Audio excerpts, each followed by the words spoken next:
Hi. இன்னைக்கு நம்ம பார்க்க போறது வந்து டாக்குமெண்ட்ரி ஃபிலிம்ஸ பத்தி. டாக்குமெண்ட்ரி ஃபிலிம் எப்பத்துலருந்து ஆரம்பிச்சுச்சு, எப்படி அது இவால்வ் ஆச்சு, என்னென்ன டெக்னிக்ஸ் எல்லாம் யூஸ் பண்ணாங்க, எந்தெந்த இம்பார்ட்டன்டான மூவிஸ் எல்லாம் மேட் ஆச்சு, அண்ட் இன்னைக்கு மாடர்ன் டாக்குமெண்ட்ரி எப்படி இருக்கு அப்படின்றத பத்தி தான் பார்க்க போறோம். ஃபர்ஸ்ட் டாக்குமெண்ட்ரி அப்படின்ற அந்த டேர்ம் வந்து யார் சைன் பண்ணா அப்படின்றத பார்ப்போம். டாக்குமெண்ட்ரி அப்படின்ற டேர்மை வந்து ஜான் கிரேர்சன் அப்படிங்கிற ஒரு ஸ்காட்டிஷ் எஜுகேட்டர் தான் வந்து ஃபர்ஸ்ட் வந்து யூஸ் பண்ணுறாரு. இந்த டாக்குமெண்ட்ரி அப்படிங்கிறது வந்து மோஸ்ட்லி வந்து ரஃப்பாக உண்மையாக நடக்கக்கூடிய ஈவெண்ட்ஸை வந்து கேப்சர் பண்ணக்கூடிய ஒரு ஸ்டைல் ஆஃப் ஃபிலிம் மேக்கிங்காக வந்து இருந்துச்சு. ஓகேவா? இது வந்து பார்த்தீங்கன்னா ரொம்ப ஏர்லியஸ்டான டேஸ்லேருந்து பாப்புலராக ஆகலை. ஆஃப்டர் அ வைல் தான் வந்து இது கொஞ்சம் ட்ராக்ஷன் எடுக்க ஆரம்பிச்சிருக்கு. ஃபர்ஸ்ட் இதுதான் டாக்குமெண்ட்ரி அப்படின்ற மாதிரி வந்து this was the first documentary made அப்படின்னு சொல்கிற மாதிரி வந்து எதுவும் இல்லை. ரஃபாக வந்து பார்த்தீங்கன்னா வந்து 1920s ஸ்டார்ட் ஆயிருக்கு டாக்குமெண்ட்ரி மேக்கிங் வந்து.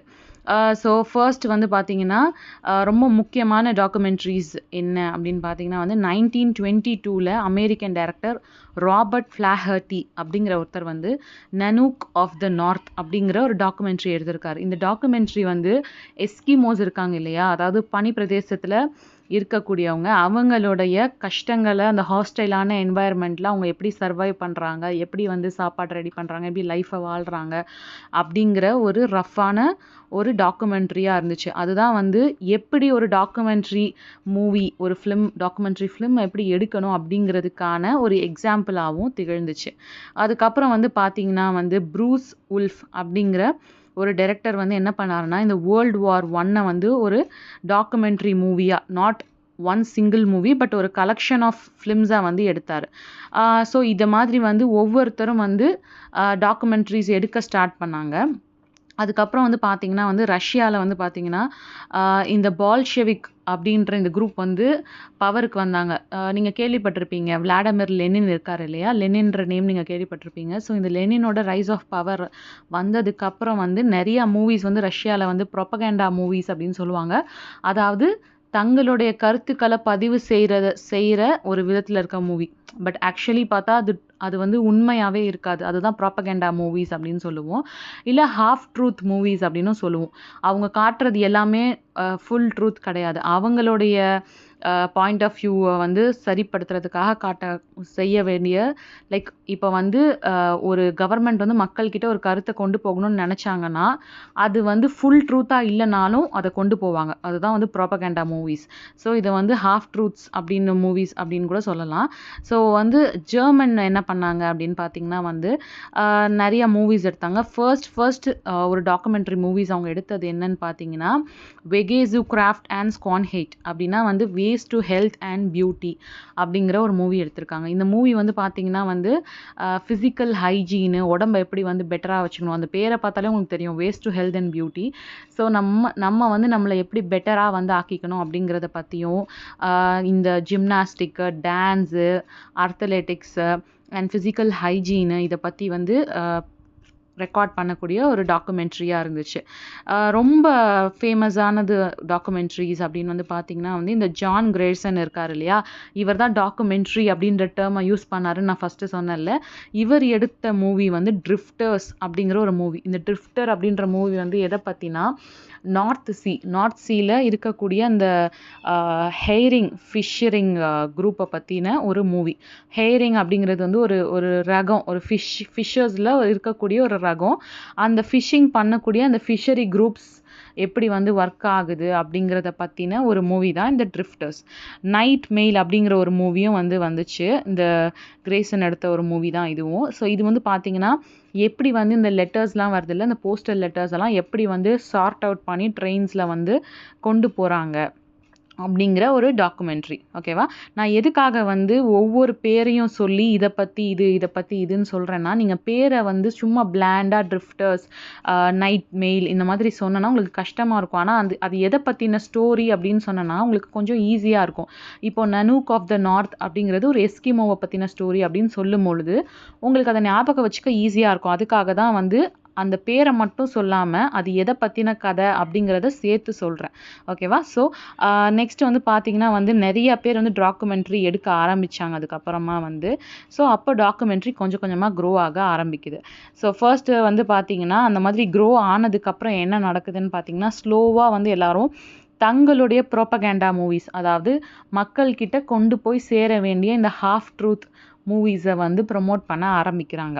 ஓகேவா? ஸோ இப்போ என்ன ஆகுது அப்படின்னு பார்த்தீங்கன்னா வந்து அமெரிக்கன் டைரக்டர் ஃப்ராங்க் காப்ரா அப்படிங்கிற ஒருத்தர் வந்து ஒய் வி ஃபைட் அப்படிங்கிற ஒரு சீரீஸ் ஆஃப் மூவிஸ், ஒரு படம் கிடையாது, 7 சீரீஸ் ஆஃப் மூவி, அதாவது நம்ம web series episode by episode release பண்ணுவாங்களா அந்த மாதிரி வந்து ஒய் வி ஃபைட் அப்படிங்கிறத 7 பாகமாக 7 மூவி டிஃப்ரெண்ட் 7 மூவிஸாக வந்து யூஎஸ் கவர்மெண்ட்டுக்காக வந்து உருவாக்கியிருக்காரு. ஓகேவா?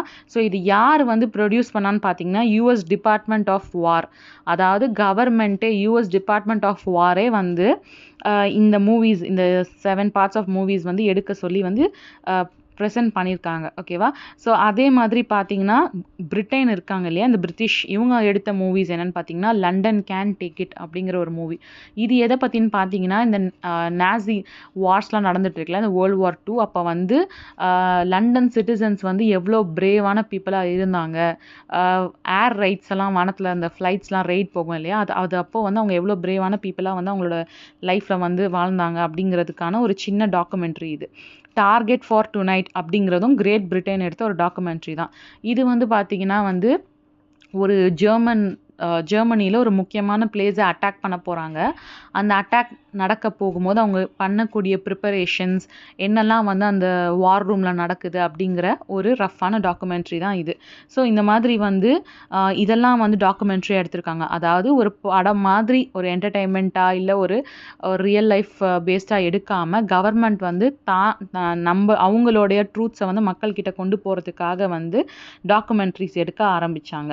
ஸோ 1950s ஆரம்பிக்கும் போது என்ன ஆகுதுன்னா டாக்குமெண்ட்ரிக்கு கொஞ்சம் அட்டென்ஷன் கிடைக்குது.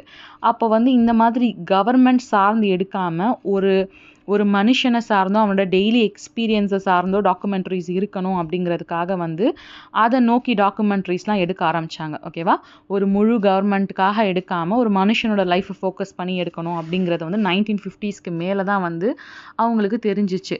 ஸோ இப்போ வந்து பார்த்தீங்கன்னா மோஸ்ட்லி வந்து ஏர்லி 20th century டாக்குமெண்ட்ரிஸ் அப்படின்னு நம்ம ரஃப்பாக சொல்லும்பொழுது பார்த்தீங்கன்னா 20th century இந்த சென்ஸ் இந்த 1990 இருந்து 1950s வரைக்கும் வந்து பேசிக்கலாக என்ன பண்ணாங்க டாக்குமெண்ட்ரிஸில் அப்படின்னு பார்த்தா வந்து ட்ராவலாக் ஃபிலிம்ஸ், அதாவது நான் இப்போ சொன்னேன்ல ட்ராவல் பண்ணுற ஒரு இடத்துக்கு ட்ராவல் பண்ணுறாங்கன்னா அந்த இடம் எப்படி இருக்குது அப்படிங்கிற ஒரு ரஃப்பான ட்ராவலாக் மூவிஸாகவும், அப்படி இல்லைனா பயோகிராஃபிக்கல் டாக்குமெண்ட்ரிஸ், அதாவது ஒருத்தரோட லைஃப் இப்படி இருந்துச்சு அப்படின்றத காட்டுறதாகவும் தான் மேஜர் ஆஃப் த டாக்குமெண்ட்ரிஸ் இருந்தது.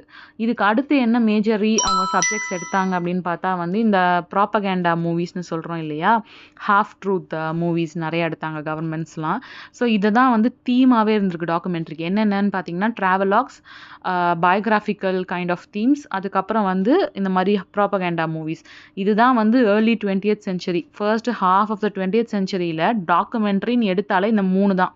அதுக்கப்புறம் வந்து பெருசாக வந்து அவங்க வேறு எந்த டாப்பிக்கையும் கான்சென்ட்ரேட் பண்ணலை. அப்போ வந்து பார்த்தீங்கன்னா 1920 to 40s லைட்டாக ஒரு சேஞ்ச் வருது. அப்போ ஃபர்ஸ்ட்டு இந்த சேஞ்சை கொண்டு வந்தது வந்து யாருன்னு பார்த்தீங்கன்னா வந்து இந்த ராபர்ட் ஜே ஃப்ளாஹர்ட்டியோடைய நனூக் ஆஃப் த நார்த், அதான் நான் இந்த எஸ்கிமோ ஸ்டோரி சொன்னேன்ல, அவர் தான் வந்து இந்த 3 ஸ்டோரியும் எடுக்காமல் புதுசாக ஒன்று எடுக்கணும் அப்படின்றதுக்காக வந்து இந்த மூவியை வந்து ஃபஸ்ட்டு வந்து ப்ரொடியூஸ் பண்ணியிருக்காரு. ஸோ இதில் வந்து பார்த்தீங்கன்னா வந்து கண்டிப்பாக 1920 to 1940s வந்து ஒரு டாக்குமெண்ட்ரிக்கு கோல்டன் ஏஜ் வர்றதுக்கு முன்னாடி வந்த ஒரு சேஞ்ச் அப்படின்னு வந்து சொல்லலாம்.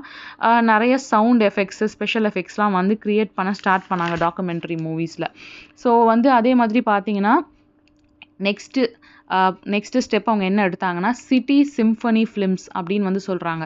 இது பேரை வச்சு நீங்கள் கண்டுபிடிச்சிக்கலாம். சிட்டி சிம்ஃபனி ஃபிலிம்ஸ்னால் மேஜர் சிட்டி லைஃபெல்லாம் எப்படி இருக்கும், ஒவ்வொரு சிட்டியோட லைஃப்பும் எப்படி இருக்கும் அப்படிங்கிறத காட்டுற ஒரு டாக்குமெண்ட்ரி மூவி மாதிரி. ஸோ அந்த டைமில் வந்து கண்டிப்பாக சிட்டிஸ் எல்லாம் இப்போ இருக்கிற அளவுக்குலாம் இருக்காது, கம்மியாக தான் இருந்திருக்கும். ஸோ ஒரு மெட்ரோபாலிட்டன் சிட்டியில் வாழ்ந்தால் அங்கே இருக்கக்கூடிய ப்ராப்ளம்ஸ் என்ன, இந்த பிக் சிட்டி எப்படி இருக்கும், அந்த பிக் சிட்டியோட லைஃப் என்ன அப்படிங்கிறத காட்டுறது தான் இந்த சிட்டி சிம்ஃபனி ஃபிலிம்ஸோடைய ஒரு ஒரு டாக்குமெண்ட்ரி மூவிஸாக இருந்தது. ஸோ இப்போ வந்து இதில் ஃபேமஸ்னு பார்த்தீங்கன்னா பெர்லின் அப்படிங்கிற சிட்டியோடைய அந்த சிம்பனி தான் அப்படின்னு வந்து நமக்கு கொடுத்துருக்காங்க. ஸோ இன்னொன்று வந்து பார்த்தீங்கன்னா வந்து வேர்ல்டு வார் 1 பேஸ் பண்ண மூவிஸ் எடுக்க ஆரம்பித்தாங்க. எப்படின்னா வந்து செட்டு போட்டு ஆள் வச்சு இப்படிலாம் எடுக்காமல் லைக் அந்த இடத்துல வார் நடந்து முடிஞ்சு அந்த க்ரூ வந்து அங்கேருந்து கிளம்பி போனதுக்கு அப்புறமா ஃபிலிம் க்ரூ வந்து அதே இடத்துல அந்த சீன்ஸை வந்து ரீக்ரியேட் பண்ணாங்க. ஓகேவா? ஸோ அதே பிளேஸில் போய் அவங்க வார் முடிச்சுட்டு போனதுக்கப்புறம் அந்த இடத்துல வந்து இதை ரீக்ரியேட் பண்ண ஸ்டார்ட் பண்ணாங்க. ஓகேவா? ஸோ நெக்ஸ்ட் டாபிக் வந்து பார்த்தீங்கன்னா த டான் ஆஃப் ப்ரொபகேண்டா ஃபிலிம்ஸ். நான் ஆல்ரெடி சொன்ன மாதிரி வந்து டான் ஆஃப் த ப்ராபகண்டா ஃபிலிம்ஸ்னால் எப்படி இது வந்து ஆரம்பிச்சுது அப்படிங்கிறத பற்றின ஒரு ஷார்ட்டான ஒரு விளக்கம் தான். ஸோ ப்ராபகண்டா மூவிஸ் அப்படிங்கிறது மக்களுக்கு போய் சேரணும் அப்படின்னு வந்து நினைக்கக்கூடிய ஹாஃப் ட்ரூத்ஸ் ஆனது. ஓகே, இது வந்து உண்மை. பேசிக்கலி டாக்குமெண்ட்ரினா உண்மையாக நடந்த சம்பவம் தான் நம்ம நினைப்போம். ஆனால் ப்ராபகண்டா மூவிஸ் அப்படிங்கிறது வந்து பார்த்தீங்கன்னா இதில் வந்து உண்மை வந்து ரொம்ப கம்மியாக தான் இருக்கும். அதனால தான் இதுக்கு ப்ராபகண்டா மூவி அப்படின்னு சொல்கிறாங்க. So second world war start ஆனதுக்கப்புறம் தான் ப்ராபகண்டா மூவிஸோடைய இது வந்து ஃப்ளரிஷ் ஆக ஆரம்பிச்சிச்சு, அதிகமாக ஆரம்பிச்சிச்சு. அதுக்கு முன்னாடி வரைக்கும் கவர்மெண்ட் அவங்க என்ன செஞ்சாங்களோ அதை தான் மூவிஸாக எடுத்துகிட்டு இருந்தாங்க. இல்லை வந்து உண்மையாக நடந்ததை ஒரு மூவியாக டாக்குமெண்ட்ரி எடுத்தாங்க. ஆனால் ப்ராபகண்டா ஃபிலிம் அப்படிங்கிறது வந்து செகண்ட் வேர்ல்டு வார் எப்போ நடந்துச்சுன்னா 1939 to 1945. ஸோ இந்த டைம் முடிஞ்சதுக்கு அப்புறம் தான் வந்து ப்ராபகண்டா மூவிஸ் வந்து ரொம்ப அதிகமாக ஆரம்பிச்சிச்சு. இதுக்கு ஒரு ஃபேமஸ் எக்ஸாம்பிள் என்ன சொல்கிறாங்கன்னா ட்ரையம்ப் ஆஃப் த வில் அப்படிங்கிற ஒரு மூவி சொல்கிறாங்க. இந்த மூவி வந்து அடால்ஃப் ஹிட்லர் இருக்கார் இல்லையா, அவர் வந்து தன்னுடைய நாசி அஜெண்டாவை முன்னாடி மக்கள்கிட்ட கொண்டு போகணுன்றதுக்காக அவர் வந்து ப்ரொடியூஸ் பண்ண ஒரு மூவி இது. அவர் வந்து லைக் வெளிப்படையாக வந்து அவர் ப்ரொடியூஸ் பண்ண மூவின்னு காட்டிக்கல. பட் ஸ்டில் நீங்கள் இன்டர்நெட்லலாம் போய் சர்ச் பண்ணிங்கன்னா வந்து இவர் வந்து ஒரு சீக்ரெட்டாக அன்அஃபிஷியலான ஒரு எக்ஸிக்யூட்டிவான ப்ரொடியூசர் இந்த படத்துக்கு அப்படின்ற நியூஸை வந்து உங்களால் பார்க்க முடியும். ஸோ இந்த மூவி வந்து பார்த்தீங்கன்னா நிறையா இந்த நாசி லீடர்ஸ் பேசக்கூடிய ஸ்பீச்சஸ், அதுக்கு மக்கள் கொடுக்குற ரியாக்ஷன்ஸ், இதுதான் வந்து இந்த டாக்குமெண்ட்ரி மூவியில் வந்து இருக்குது. அடால்ஃப் ஹிட்லர் அண்ட் அவரை மாதிரியே ஃபேமஸான பர்சனாலிட்டிஸ், ஃபேமஸான லீடர்ஸ் எல்லாருமே கொடுக்கக்கூடிய ஸ்பீச்சஸ், அந்த ஸ்பீச்சஸை மக்கள் எப்படி ரிசீவ் பண்ணுறாங்க அப்படிங்கிற அந்த ரியாக்ஷன்ஸ் தான் வந்து இந்த மூவியில் வந்து நிறையா இருக்குது. ஸோ இதுதான் வந்து ஒரு best example of propaganda movie, the Triumph of the Will, இதுதான் வந்து சொல்கிறாங்க. ஸோ இந்த ப்ராபகண்டா, அதாவது நாசி ப்ராபகண்டாவை வந்து ஜெர்மன் கிட்ட கொண்டு போகணும். அதாவது நம்ம வந்து ஒரு சிறந்த நாடாக இருக்கணும்னா வந்து ஹிட்லர் நம்மளை ரூல் பண்ணாதான், இந்த அஜெண்டாவில் நம்ம இருந்தால் தான் ஜெர்மனி வந்து ஒரு சிறந்த நாடாக திகழும் அப்படின்னு மக்களை நம்ப வைக்கிறதுக்காக இதை பண்ணதால் இது ப்ராபகண்டா மூவிக்கு எக்ஸாம்பிளாக கொடுத்துருக்காங்க. நெக்ஸ்ட் வந்து பார்த்தீங்கன்னா சினிமா வெரிச்சே அப்படிங்கிற ஒரு டாபிக் கொடுத்துருக்காங்க. இது வந்து என்னது அப்படின்னு பார்த்தீங்கன்னா வந்து சினிமா வெரிச்சே அப்படின்னா ட்ரூத்ஃபுல்லான சினிமா அப்படின்னு அர்த்தம். பை த நேம் உங்களுக்கே தெரியும். இது வந்து என்ன அப்படின்னா ப்ராபகண்டா மூவிஸ்க்கு எக்ஸாக்ட்லி ஆப்போசிட். ஓகே, ஸோ இது என்ன ட்ரூத்ஃபுல், டாக்குமெண்ட்ரினாலே ட்ரூத்ஃபுல் தானே அப்படின்னு நீங்கள் கேட்கலாம். ஸோ இது வந்து ஸ்ட்ராங்லி இது வந்து டைரக்ட் சினிமாவுக்கு ரிலேட்டடான விஷயம். அதாவது லைட்டிங்கு, கேமரா, சவுண்ட் டெக்னாலஜி, இது எல்லாமே பார்த்தீங்கன்னா வந்து எதுவுமே ஸ்பெஷலாக இல்லாமல் இப்போது ஒரு எக்ஸாம்பிளுக்கு வந்து ஒரு பிரச்சனை நடந்துகிட்ருக்கு, ஒரு கலவரம் நடந்துகிட்ருக்கு, நீங்கள் அதை பற்றி டாக்குமெண்ட்ரி எடுக்கிறீங்கன்னா அது நடந்துகிட்ருக்கும் போதே எல்லாத்தையும் தூக்கிட்டு போய் கேமராவை தூக்கிட்டு போய் சுற்றி அதை எடுக்கிறது தான் இந்த சினிமா வெரைட்டி. அதாவது வந்து போர்ட்டபிளான ஆடியோ, தூக்கிட்டு போகிற அளவுக்கு கேமரா, எல்லாமே நீங்கள் கேப்சர் பண்ணக்கூடிய விஷயம் எல்லாமே நீங்கள் ரெடியாக எமர்ஜென்சி சிச்சுவேஷன்ஸில் வந்து வச்சுட்டு அதை வச்சு டாக்குமெண்ட்ரி எடுக்கிறது தான் வந்து சினிமா வெரைட்டி. ஓகேவா?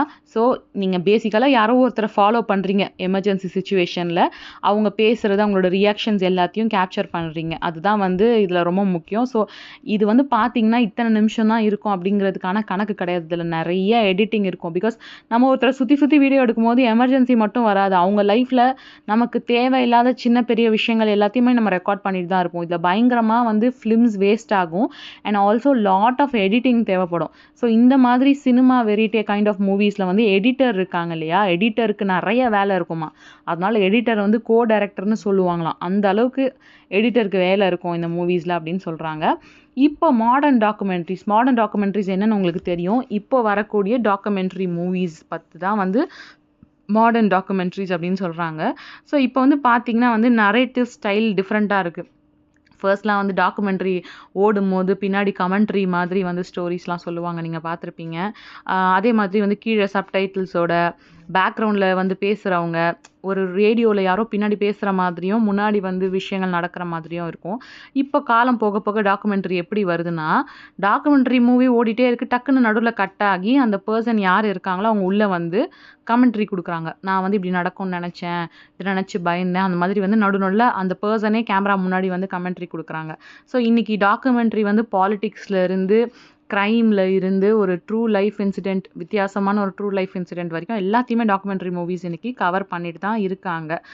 அண்ட் பரவாயில்ல, ரொம்ப ஹியூஜ் ரெஸ்பான்ஸ் வரலனாலும் ஓரளவுக்கு நல்ல ரெஸ்பான்ஸ் டாக்குமெண்ட்ரி மூவிஸ்க்கு வந்து வரதான் செய்யுது. அண்ட் மாடர்ன் டாக்குமெண்ட்ரி மூவிஸ் வந்து ஒரு கமர்ஷியல் பிஸ்னஸாக இன்னைக்கு மாறிடுச்சு. அண்ட் அதனால என்ன நடக்குதுன்னா, உண்மை அப்படியே டிட்டோவாக எடுக்க முடியலனாலும் அட்லீஸ்ட் அதை வந்து மக்களுக்கு ஸ்பைசியாக, அதாவது என்டர்டைன்மெண்ட்டாக கொண்டு போகணும் அப்படின்ற ஒரு கட்டாயத்தில் வந்து மூவி மேக்கர்ஸ் எல்லாம் இருக்காங்க. ஸோ நிறைய மாடர்ன் டாக்குமெண்ட்ரிஸ் இருக்குது. ஸோ இப்போ ரீசெண்டாக வந்து இந்தியாவில் இருக்கக்கூடிய ட்ரெண்டிங்கான டாக்குமெண்ட்ரி மூவிஸ் அப்படின்னு பார்த்தீங்கன்னா வந்து இந்த கரி அண்ட் சயனைட் அப்படின்னு நெட்ஃப்ளிக்ஸில் வந்துச்சு. இது வந்து பார்த்தீங்கன்னா ஜாலி ஜோசப் அப்படிங்கிற ஒரு ஒரு உமனுடைய கதை. அவங்க வந்து தன்னோட குடும்பத்தில் இருக்கக்கூடிய மெம்பர்ஸை எப்படி மர்டர் பண்ணாங்க, யாருக்குமே தெரியாமல், சஸ்பெக்ஷன் கூட சுத்தமாக இல்லாமல், ஐ திங்க் ஒரு 7 இயர்ஸோ 7 இயர்ஸ் கூட இல்லை, ஒரு 10 இயர்ஸ்க்கு மேலே தான் வந்து கண்டே பிடிச்சிருக்காங்க. இவங்க தான் அவங்கள மர்டர் பண்ணாங்க அப்படின்னு சொல்லிட்டு ஒருத்தரையாக அவங்க ஃபேமிலியில் இருக்கிற ஒருத்தரையாக மர்டர் பண்ணியிருப்பாங்க. இது வந்து உண்மையாக நடந்த ஒரு ஸ்டோரி, கேரளாவில் நடந்த உண்மையான ஸ்டோரி. இதை பேஸ் பண்ணி எடுத்த கிரைம் டாக்குமெண்ட்ரி தான் இந்த கரி அண்ட் சயனைட். நெக்ஸ்ட் வந்து பார்த்தீங்கன்னா ஹவுஸ் ஆஃப் சீக்ரெட்ஸ் அப்படின்ற ஒரு டாக்குமெண்ட்ரி மூவி இருக்குது. இதுவும் பார்த்தீங்கன்னா க்ரைம் டாக்குமெண்ட்ரி மூவி தான். த புராரி ஃபேமிலி அப்படின்ற ஒரு ஃபேமிலியில் திடீர்னு ஒரு நாள் வந்து என்ன ஆச்சு ஏதாச்சுன்னே தெரியாமல் when they open the house, உள்ளே போய் பார்த்தா வந்து ஐ திங்க் 14 பேரோ 17 பேரோ, I'm not sure about the numbers, ரொம்ப நாள் ஆச்சு நான் இதெல்லாம் படித்து. எல்லாருமே பார்த்தீங்கன்னா அட் அ டைம் வந்து தூக்கில் வந்து தொங்கி செத்து போய் தான் இருக்காங்க. என்ன ஆச்சு, யார் வந்தா, யார் இதை பண்ணா, இது கொலையா தற்கொலையா, எதுவுமே தெரியாத ஒரு ஸ்டோரியாக வந்து இது இருக்கும். நெக்ஸ்ட்டு வந்து நம்மளோட இந்த யார், நயன்தாரா, த ஃபேரி டெய்ல். இதுவும் நெட்ஃப்ளிக்ஸில் தான் இருக்குது. இது வந்து ஆக்ட்ரஸ் நயன்தாராவோட ரியல் லைஃப்பில் நடந்த அவங்களோட மேரேஜ் மூமெண்ட்ஸ்லாம் எடுத்த ஒரு டாக்குமெண்ட்ரி. ஸோ இது மூணுமே பார்த்தீங்கன்னா வந்து லைக் ஒன்று வந்து ஐ திங்க் மலையாளமில் இருக்குது, நெட்ஃப்ளிக்ஸில் எல்லா லாங்குவேஜஸ்லேயுமே இருக்குது. இந்த மூணுமே வந்து ரீசெண்டாக வந்த ஃபேமஸான டாக்குமெண்ட்ரிஸு, பேஸ்ட் ஆன் ட்ரூ. டாக்குமெண்ட்ரிஸ்னாலே உண்மையை பேஸ் பண்ணி எடுக்கிறது தான் documentaries. And documentaries don't have like ஃபுல்லாக கமர்ஷியலாக இருக்காது. Mostly it's based upon a truth. Okay, so இதுதான் வந்து டாக்குமெண்ட்ரிஸை பற்றி நம்ம பார்த்த விஷயங்கள். ஸோ ஃபர்ஸ்ட் வந்து நம்ம வந்து ஜான் கிரேர்சனை ஞாபகம் வச்சுக்கணும். அவர் தான் டாக்குமெண்ட்ரியை வந்து உருவாக்குனாரு. நெக்ஸ்ட்டு வந்து பார்த்தீங்கன்னா யாரெல்லாம் ஃபேமஸான மூவிஸ் எடுத்தா, யார், இந்த நனுக் ஆஃப் த நார்த் எடுத்தார் இல்லையா, ராபர்ட் ஃப்ளாஹர்ட்டி அவர். அதுக்கப்புறமா வந்து கிரேசன், அவர் வந்து ட்ரிஃப்டர்ஸ் அப்படின்ற மூவியும் நைட் மெயில் அப்படிங்கிற மூவியும் எடுத்தார். அதுக்கப்புறம் வந்து எப்படி World War II ஆரம்பிச்சோன்னா ப்ரொபகேண்டா மூவிஸ் வந்துச்சு. ப்ரொபகேண்டா மூவிஸ்னால் என்ன, அதுக்கு ஒரு எக்ஸாம்பிள். அதுக்கப்புறம் என்னென்ன தீம்ஸ்லலாம் டாக்குமெண்ட்ரிஸ் எடுத்தாங்க, first half of the early 20s வந்து ஏர்லி 20th சென்ச்சுரிஸில் என்னென்ன தீம்ஸில் டாக்குமெண்ட்ரிஸ் எடுத்தாங்க, அது எப்படிலாம் மாறுச்சு, கவர்மெண்ட் ஃபண்ட் பண்ணி எடுத்த ப்ரொபகேண்டா மூவிஸ்லாம் என்னென்ன, ஓகேவா. ஸோ அதெல்லாம் வந்து நீங்கள் ஹைலைட் பண்ணி எழுதணும். அதுக்கப்புறம் வந்து சினிமா வெரிட்டேனா என்ன, அது எப்படி டாக்குமெண்ட்ரிஸில் யூஸ் பண்ணாங்க, மாடர்ன் டாக்குமெண்ட்ரிஸ்க்கு எக்ஸாம்பிள், மாடர்ன் டாக்குமெண்ட்ரிஸ் எப்படி இருக்குது. Okay, so these all you are gonna write about the documentary movies.